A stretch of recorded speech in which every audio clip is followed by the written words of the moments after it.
first of all, as the bells chime out here in France and the birds are singing for you, Mr. Crutchlow, how is everything going and where are you, roughly? Well, I'm back in Europe now. Obviously, as you know, I've been in California a long time since the lockdown phase in Europe. We went to California thinking that Austin would be the first race. So we were there for, in the end, 4 months and finally made it back to Europe and getting prepared and ready for the season. So it looks better weather where you are. Yeah, it's beautiful. It's suddenly gone beautiful, actually. It's been a bit dodgy for most of June. It's normally heat wave, and now it's suddenly clicked into south of France mode. The news that we get, obviously, usually from America, are extremes. But if you were there, and you were there while all this was sort of happening and lockdown was happening, how did you see it? What was happening over there? Well, it was a little bit different to Europe because I don't think they understood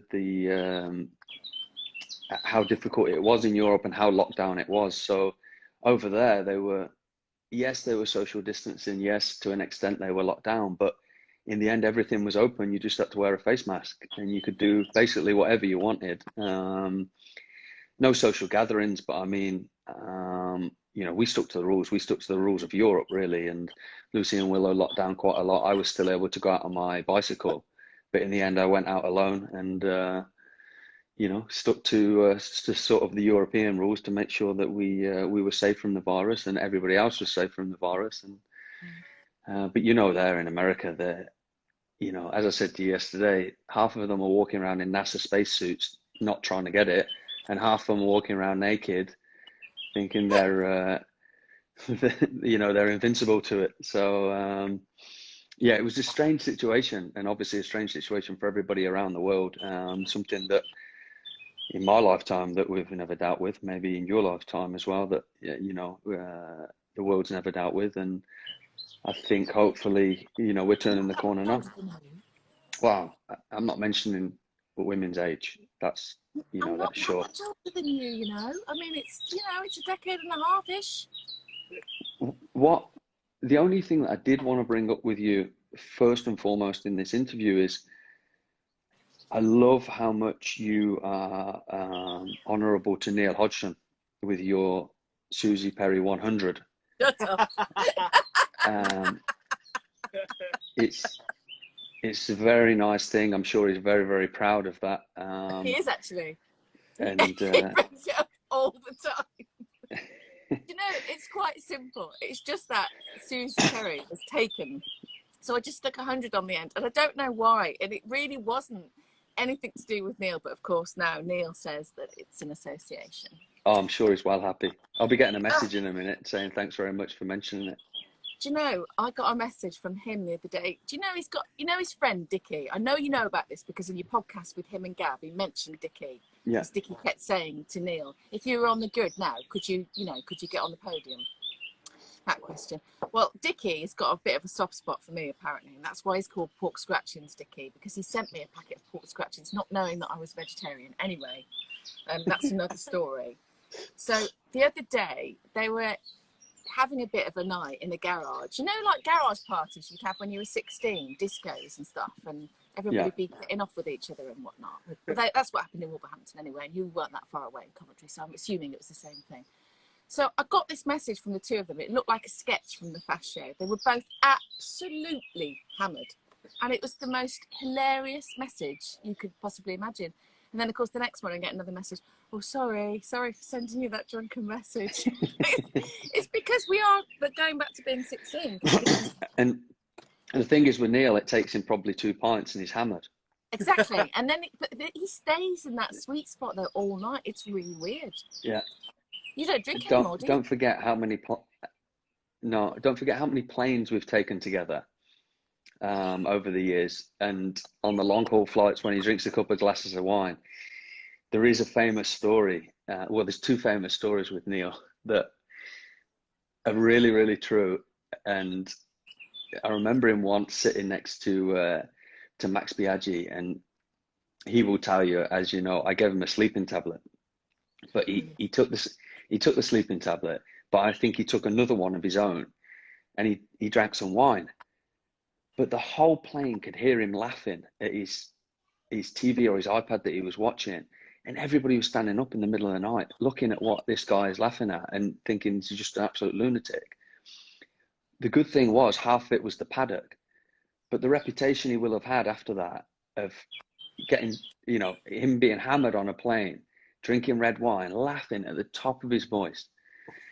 The next one was, again, I gave him a sleeping pill. It was only last year, and he was lying down asleep, and he was that out of it. I went to wake him up, and he wouldn't wake up. So I managed to get on his seat with him, lie down next to him, start cuddling him and taking selfies. And then a couple of days later, I sent them to him. And he's, I can't remember that. I says, I know, you know, nobody could wake you up. I'm surprised you even woke up from when the plane landed. But he's a legend. Oh, but he is. And when Neil goes to sleep, he goes to sleep really hard, I think, because when he wakes up in the morning, sometimes when he comes to work, his face just, you know, it just needs a bit of an iron out. I mean, I have the same thing as well, but Neil, it's amazing. Like in the first half an hour, by the time we get to the track, his face is all like bing, he's woken up, it looks amazing. But sometimes in the elevator in the hotel, you know, it's kind of hanging down a bit and he's all tired and still asleep, but he's funny. And he normally has a few drinks in the lounge, doesn't he, before we get on the plane. So by the time you get on the plane, it's already like bing bang bong and you're like, oh god, I just want to go to sleep. And if you're sleeping by Neil, you've had it. It's just one of them things. Anyway, you're back. Lucy, Willow, very well. Yeah, fantastic. They're really, really good. And as I said, they, you know, we're so lucky with Willow because she takes everything in a stride. She's so happy, and she's happy pottering around, and she understands the situation. She actually walks around, and if she sees anyone, she asks them if they've got the virus. Then if they say no, if it's another kid, she says, "If your mum or dad have got the virus?" The next question. Hey, But yeah, she's on it. So she's yeah, we've been, you know, as I said, we had some great time in California, even though we were, you know, to an extent locked down. We have a lot of land there, so she's able to play outside and have no problem. And now we're back in Europe, you know, and seeing what happens here. But yeah, they're both great. Thank you. 2, 1. Hello. Susie. Yes. Did you not pay the bill? Do you know, I've been doing this for 3.5 months. It's apparently it's day 100. You have to say it in the Big Brother voice. Do it properly. Day 100 in the French lockdown. There we go. And it's been, I would say, 75% of the time it's been great, and then sometimes it just disappears. And now we're on his phone, which is on the same network as mine, and it's perfectly fine. I don't know what's going on with that, but anyway, all we care about is the fact that you're back. So let's just pick up where we left off after we'd run Neil down. No, we hadn't run him down. After we love Neil. So you, I said to you before I didn't hear your answer, what a godsend it was that you could get out on your bike in California for that amount of time, because that is your training, isn't it? Because you don't get on a motorbike. No, I don't get on the motorbike from normally the last test at the end of the year in Valencia or Jerez. And then I just like the time off. I like to ride my bicycle and do what I do in California over the winter time. So, you know, being able to go back in Malaysia, and sure, it's a shock to the system when you go down that home straight and you're doing 325k an hour on the first lap. You're a little bit lightheaded, that's sure, considering that you've only been doing 30, 40, 50k an hour on a bicycle for 2 months. But that's just what's worked for me. I think in this period now, as you said, I've been very lucky to be able to continue to ride my bicycle and keep fit and train and sort of maintain my fitness. But I don't think that you're ever going to come back in at the level that I would have came into the start of the season, because it's so hard to keep that level for so long, if you get what I mean. You know, you normally you'll peak, and then obviously I start riding again, the motorcycle, and you keep a constant base fitness as such. But yeah, sure, I've been doing a lot and riding my bicycle a lot, but I think soon I'll have to start to ride a motorcycle before the season starts, because at the end of the day, I think that's too much off. You know, we had the 2 tests, Malaysia and Qatar, then what is it, 4 months of nothing except for riding my bicycle. It's a little bit of a different situation because I don't really like to ride motocross or other bikes away from it. 2 reasons: I'm not very good at it, and I don't think it benefits me as a rider. I don't see the benefit to me going on a MotoGP bike. Then in the end, if you are not good at it, struggling and not improving yourself, which I never do on a motocross bike or an off-road bike, then it sort of sends you in a different, not a negative motivation, but if you don't get better at that, you go into the motorcycle thinking, well, I've been riding all week and I didn't really enjoy it as much. Where when I go racing and go and ride the MotoGP bike, I love to do that. I love to race and be competitive.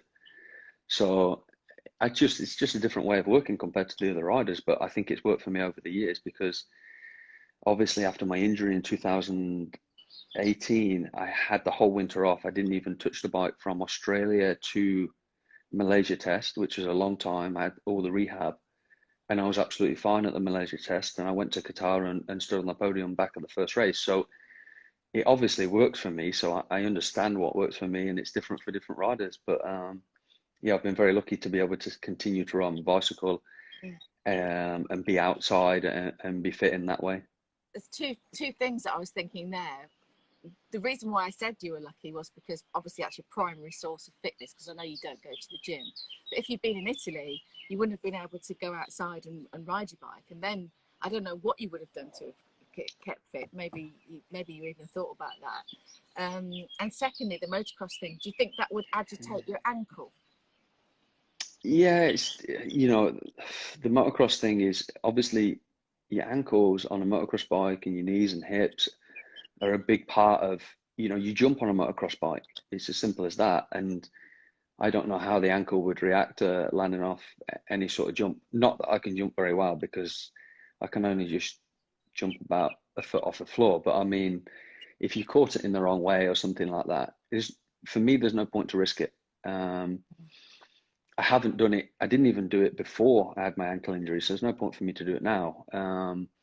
And if I was to do something, I'd be able to do something on a track or a supermoto bike, maybe where you're on some sort of go-kart track. That would probably suit me a little bit more because you're not in mud and you can't really twist the ankle as much, I would say. I think the ankle's strong. Honestly, I think it's very, very strong. Because haven't you always had a bit of a weakness in your ankle? Was it not your ankle that stopped you playing football, or was that a knee thing? No, it was my knees. That was my knees. So, I dislocated the other ankle a few times, and then obviously I broke this ankle. But I mean, I have no pain from them now. You remember when we did the interview last year, as I said to you when we were speaking the other day, the interview in Silverstone saying that I had quite a lot of pain. The pain is obviously from riding the motorcycle, but I don't get pain on the motorcycle at all. I get pain in the evening or in the week because you've been wearing your race boots and it rubs on that nerve. Now you can control that, and I've got to the point where now I can control it great. But since I've not ridden the motorcycle, I've had no pain at all. But it doesn't affect me when I'm riding in Moto Grand Prix, when I'm on the bike, because the adrenaline is going so much, you don't feel it anyway. You feel it later in the night. Anybody who's ever had nerve pain, it's a strange sensation. It's not really a shooting pain or anything like that. It's just a constant soreness. And I've now found a way to sort of ease that pain and manage it very, very well. So, I don't see it being a problem anyway from now on. So that's good. When we had that conversation in Silverstone last year, I wonder whether, because the way you were talking, even towards the end of last season, it seemed like that you'd just completely gone to a different place. Not that you sounded down in Silverstone, but you did sound like you were fed up of the pain that you had been in. And by the end of the season, it sounded like instead of, you were sort of talking about, maybe you might even stop racing. By the end of the season, there was none of that. There was only, you wanted to keep on racing. Yeah, but I think it was to do with a couple of things. I think Silverstone I went into Silverstone with the pain in my ankle, and I hadn't found any way of managing it. Right. And now I've found a way to manage it, and it's a completely different scenario. The other thing is, when I went to Australia, obviously I saw the surgeon that did the operation on the ankle, a fantastic guy. And, you know, I probably owe him the rest of my career, you know, as in, because if he hadn't have been able to do that, the operation he performed, or even try it, then I would have been in a lot more trouble to continue. And he was the guy that told me how to deal with the pain and what I could do to deal with it. And it's what worked. is It's worked that, great. Cal? Is that, are you talking about painkillers or alternative therapy? What are you talking about there? A little bit of both. The painkillers, not really. Obviously, if you have an inflamed thing, you can take some anti-inflammatory. But I mean, as I said to you, from the start, from basically that point last year that I spoke to you in Silverstone, I've not had any pain. Maybe a little bit in Valencia, but because we'd had all them races back to back, but I was able to manage it after, and I've had nothing since then. But also some small patches I can put on the ankle over the nerve. That's a little bit of a numbing agent as such, and it just keeps the inflammation down. And when that inflammation's down, there's no problem at all. Okay, well, that's good to hear. That's really good, because So, you shocked all of us actually with that interview in Silverstone when you said I'm in pain every single day. We were all like, whoa, you know, we didn't know that, because you tricked us with the whole thing about getting back on the podium, and you know, we just felt like you were sort of okay, really, apart from maybe a bit when you were riding. But it's good to hear that you're better. I've got what might sound like a bit of a weird question now, but I'm saying it because at the time when you came to MotoGP, it wasn't a happy hunting ground for British riders, and obviously Superbike was the home for British riders, and they've dominated over the years because of the way that bikes were sold and that bikes were ridden in the UK. Why did you go to MotoGP in the first place? I think it was more of a determination thing to get to the pinnacle of motorcycle racing, and I bounced championships so fast. I went from BSB to World Supersport to World Superbike to MotoGP in consecutive years, which is a ridiculous way to do it, but I wanted to be at the top. And honestly speaking, as you know, when I got to the top, or you know, the greatest championship there was, I had a shock, and there's no doubt about that, because I used to look at some of the riders and think, you know, he's no good, or I could beat him, no problem. And I went to that first test, and I was even nowhere near them, and I thought that I was going to be. Sure, excuse me, probably the 800 didn't suit me very well, and towards the end of that year, I became a lot stronger on the 800, and then obviously it moved to 1,000, and that suited me more. Maybe it was a little bit more of like a superbike with regards to the power, where you have to manage it a lot more, where the 800s didn't seem like that. So, yeah, I wanted to get to MotoGP because it was it's the top championship in the world, and I think it was more of a determination thing. And at that point, the year that I went into it, I don't think there was another British rider on the grid. So, you know, obviously I had a great relationship with Hervé. I had a great relationship with Yamaha at the time that gave me the opportunity to go. So I was very grateful of that. And yeah, a tough first year, but after that it got better. Because from the outside, I mean, from the outside, it actually looked like you were doing, you know, really well. What was the biggest change? Was it tires, or, you know? It's hard to say, because I was riding over my limit, and it was as simple as that. I was going to circuits that I didn't know. I was riding a bike I didn't know, and tires I didn't know. And I knew I could be competitive with these guys. But I was probably way trying too hard. I should have just settled in for the first year. I had a 2-year contract anyway. But the way that I am, I just wanted to compete straight away. And that's quite difficult, coming from that background that I came from with the superbike and the production-based machines. I think you can do it, like Spies did it, but I was probably just needed to take a little bit longer. But I was so impatient to be able to do it that I had a difficult year. But then it obviously turned around with a year after where I stood on the podium twice in a year. And was the fact that no British rider, I mean, plenty of British riders have been there, really good riders have been there, but no one's been able to win a race extraordinarily since Barry Sheene in '81. Was that a part of it, the fact that no Brit had won a race, or was it just purely, I want to be at the top and I want to be riding with the top riders? It was that I wanted to be at the top and compete with the top riders. It wasn't, I just wanted to go there and ride around with in Moto Grand Prix and be with the top riders. I didn't care for that, you know. I had a lot of admiration for them. Obviously, I grew up watching Valentino, watching Doohan, watching these guys. Troy Bayliss was another great hero of mine that I watched, and I wanted to be in the championship like them, but I didn't want to go in and just ride around. So looking at being a British winner or British podium guy, or that didn't matter to me. You know, I remember a lot of years, everybody was, when there was something Brits in it, they were always bigging up this big Brit battle. But to me, I didn't want to just beat British riders. I didn't care to beat British riders. I cared to beat the guy at the front. So yes, in a way, I wanted to do well and I wanted to be the British guy on the podium, but I don't look at statistics. I didn't, don't take this the wrong way. I didn't know it was 35 years from the previous winner. I couldn't have told you that, but we'd had a lot of success with the riders in the 125 or the 250 or the Moto3 and Moto2.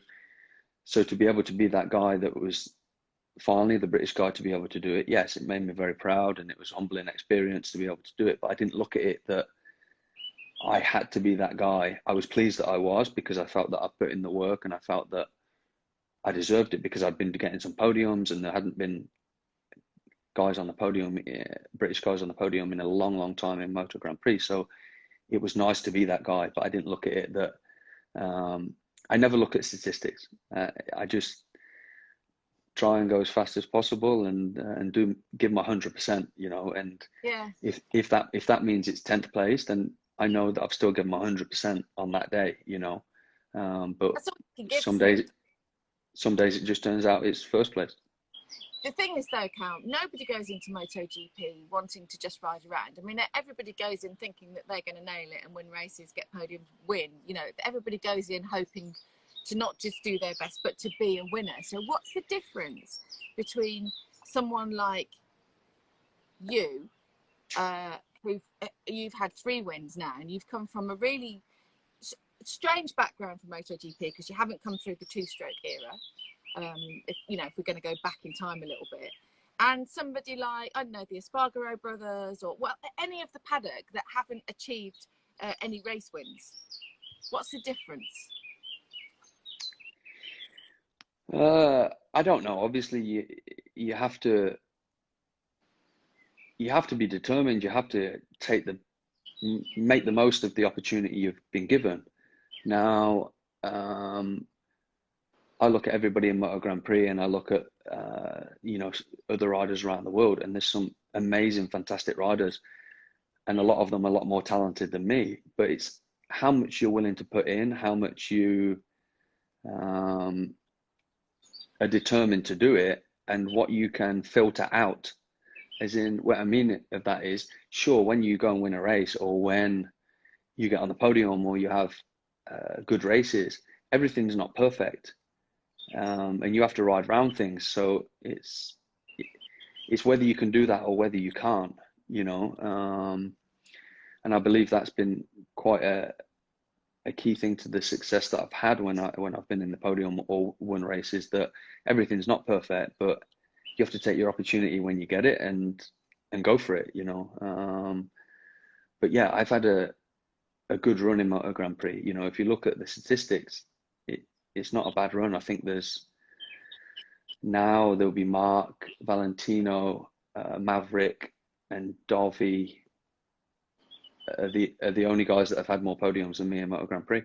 So I think, I'm not I would, you know, I don't think there's anybody else there at the moment that's had more than me. So that's you know, that's a strong thing to have in my armor, you know, and so I know that I can ride well. I know that Your spiritual MotoGP home with Lucio. That's where I was going with the last question.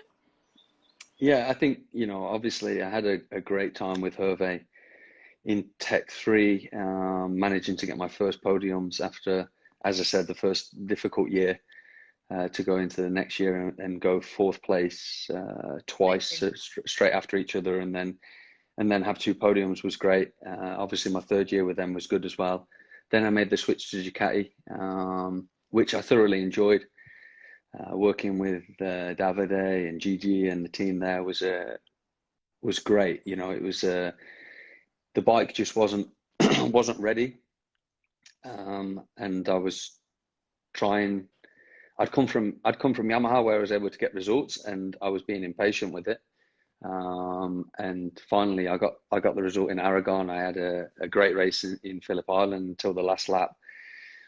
But then I moved to Honda, and I've been there ever since. So my move to Honda was great. I've had a great deal with them and with HRC over the years, and with Lucio, and yeah, to get my first wins for them and a lot of podiums over the years has been good for me and the whole RCI Castrol Honda team.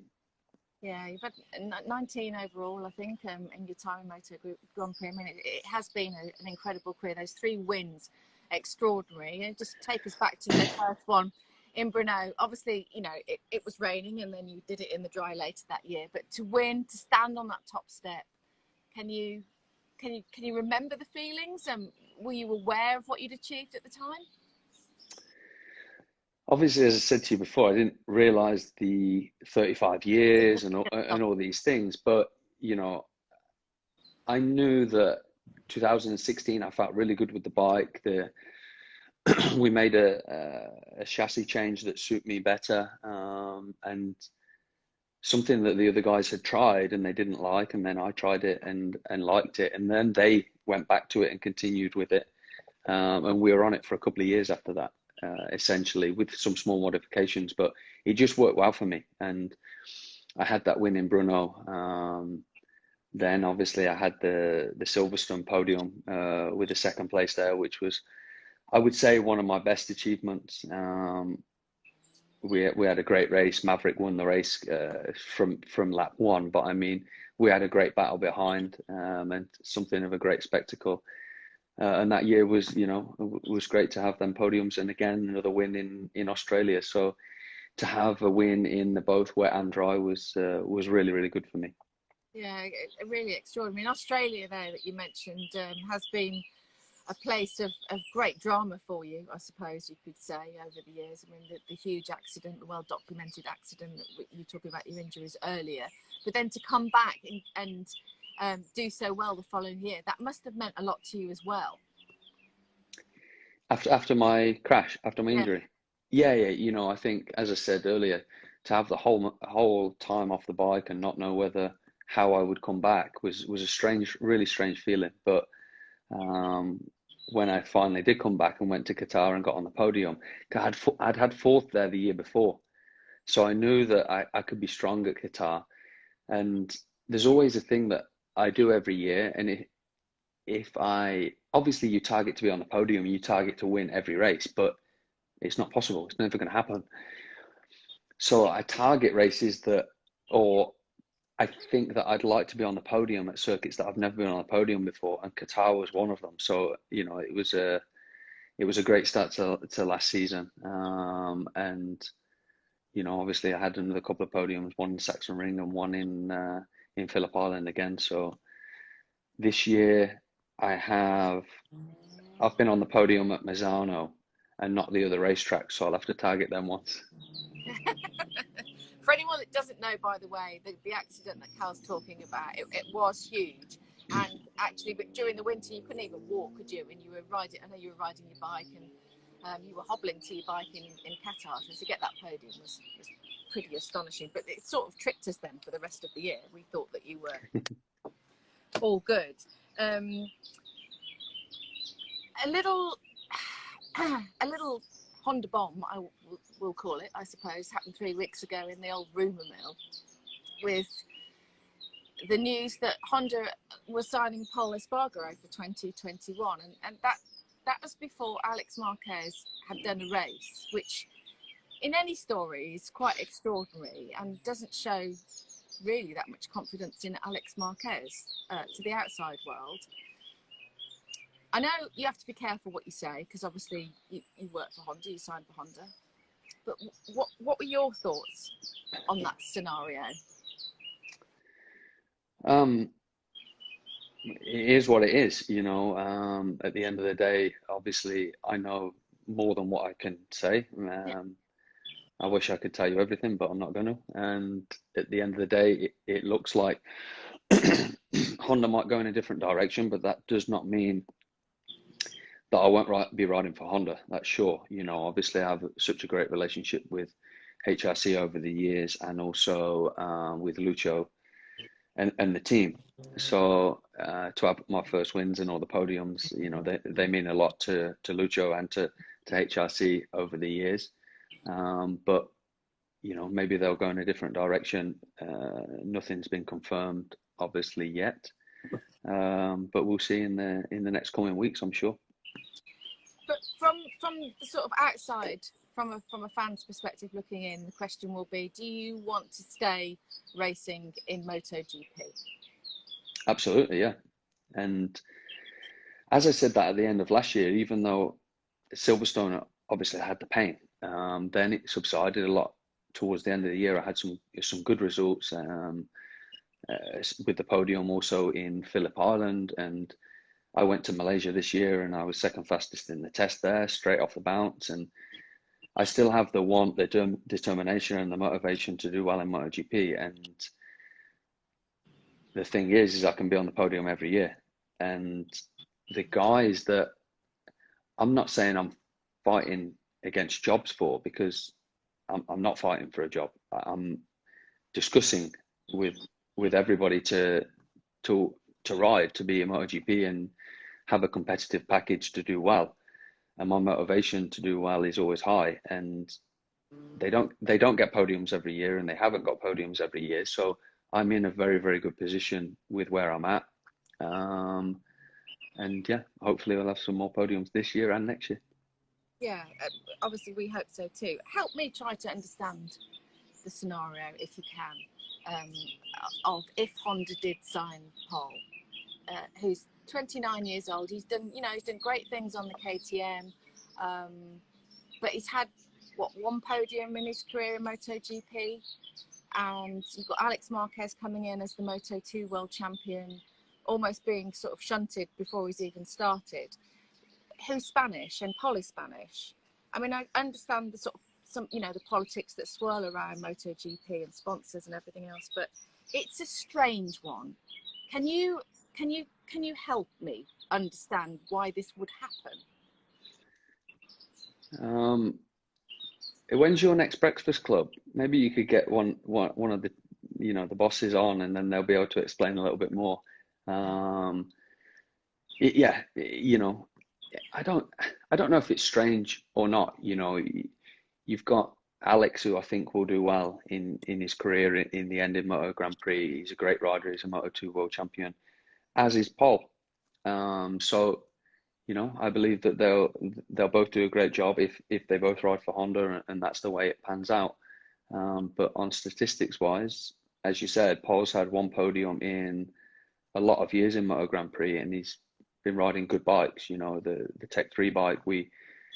All the riders that rode the Tech 3 bike at that sort of era, or the satellite, yeah. So in the end, if you look at statistics, that's just the way it is. But I think he's a good rider. He digs in, and he'll do well no matter where he is, and he's done well with the KTM. And you have to give him credit for that. But we'll see how he gets on with the Honda if he rides for Honda. As with Alex, we have to give him time. I think that he's done a good job so far. The tests are not easy. It's a different scenario when you jump from Moto2 to riding a Honda, I think, as well. That's quite a difficult jump as such, where, when I came to Honda, I'd had experience with 1,000cc bikes. I'd had experience with Yamaha, Ducati, and then I finally came to Honda, who I've been with for the most amount of years of my career with any manufacturer. And also I've had the most amount of success with. So, you know, I have to thank them for that as well. They've done a great job for me, as the team have with the LCR Castrol Honda team and Lucio. We work well together, and we've always worked well together. And yeah, we'll look forward to continuing that this year. I mean, it's really important, isn't it? That bond, that feeling of belonging to a team, having that support around you. We've had a lot of, particularly in Formula One, but I know it happens in MotoGP as well, riders coming in saying they felt like they were really the number 2 rider. And if you don't feel like you've got the confidence around you, it being a head game after all, because everybody has an incredible talent in that paddock, it can only serve to knock your confidence, can't it? So I'm just trying to think what it's like at the moment for Alex Marquez to be in this situation where he knows he's not going to be in that team, or whatever percentage, if you believe the rumours, he's not going to be in the factory team next year. That's just odd. That is odd, isn't it? Yeah, but on the other hand, it may work better for him. You know, Yeah. Do you think me. it's too big a jump anyway? No, I don't think it's too big a jump. We've seen other guys do it. We've seen Johan Mir do it. We've seen Vinales do it. We've seen Alex Rins do it, coming from Moto2 and jump. Yamaha though, isn't it? The Yeah, Hondas so it's a different scenario. And I think maybe being in the LCR team, if that's where he goes, it might suit him better. You never know, you never know how things can turn around.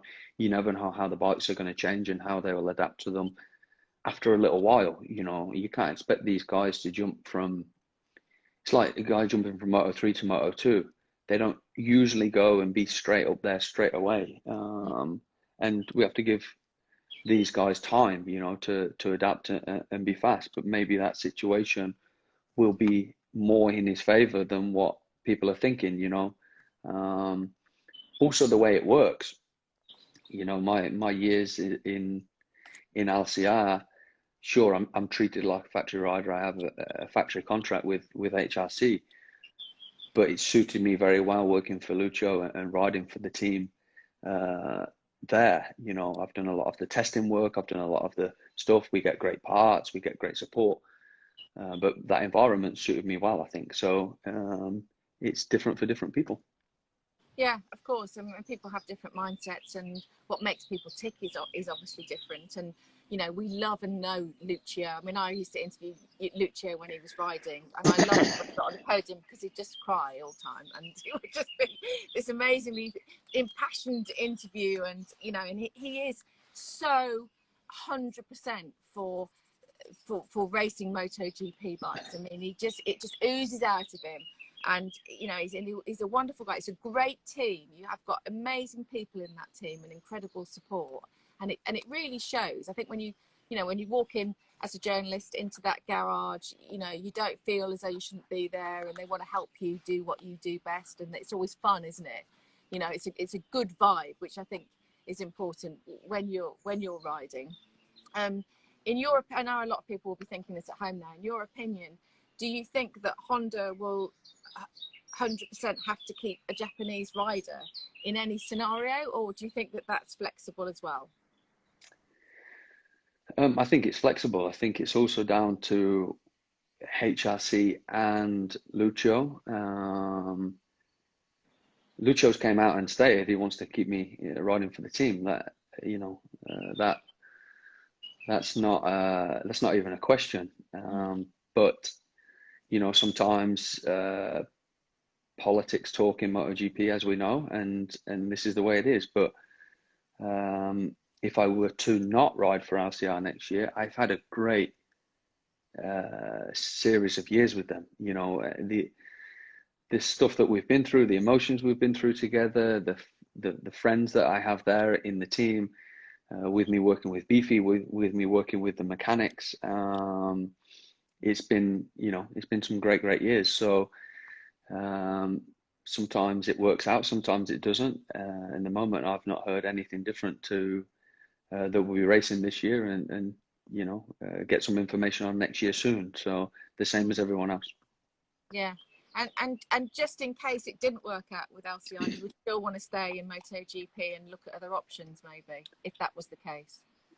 Yeah, sure. I'd be very happy, to look at other options. Obviously, as I always said, I've been with Honda for a long time, and they were my first option. And if that doesn't come about, then I'll continue to speak to the powers that be, with being Carmelo as well, that I discuss everything with regards to racing. And there's options on the table. I think there's some things that will happen in the next month or 2 months that may change round. Also, I have a job to do this year, which is to try and continue to do well with my team, and that's in the moment the most important thing.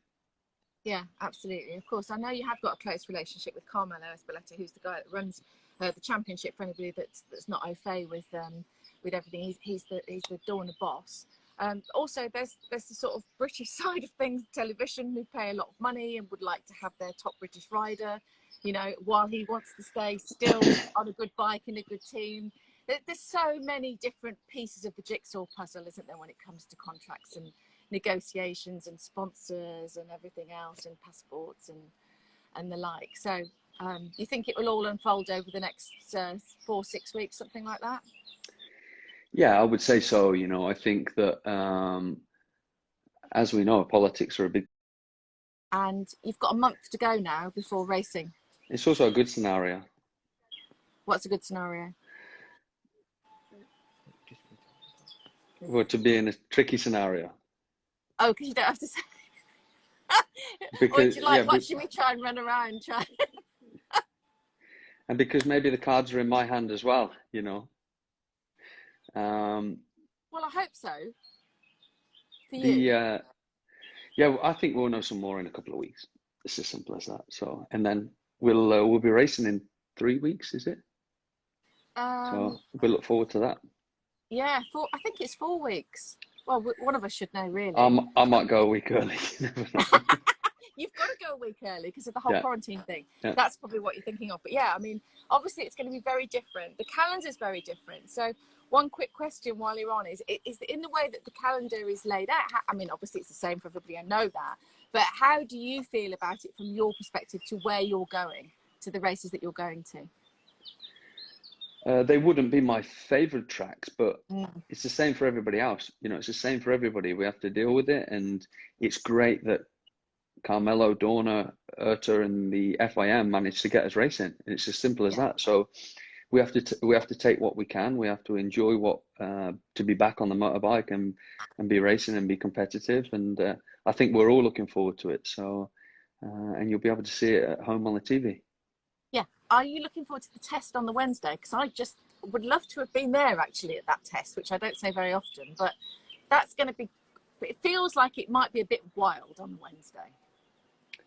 Yeah, I think it's going to be different, but don't forget, a lot of the riders will have rode by then. Obviously, some guys testing now. It'll be strange for a few riders, but they're the best riders in the world. They won't take long to get up to speed, I can tell you that. Yeah, that's true. And as the bells sound, we do look forward to it. We are covering it all on BT Sport, every single lap live, but we will be in the UK, so we won't be able to see you face to face, Cal, which you might think is a blessing. I don't know. Well, with Neil, I'm glad he's not there.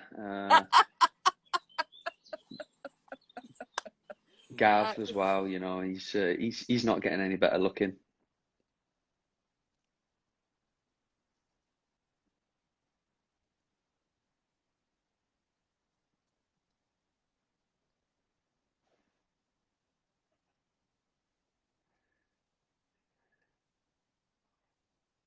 He has been on a diet.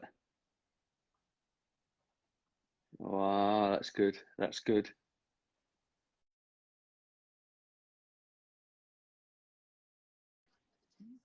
Yeah, he'd be wanting some money.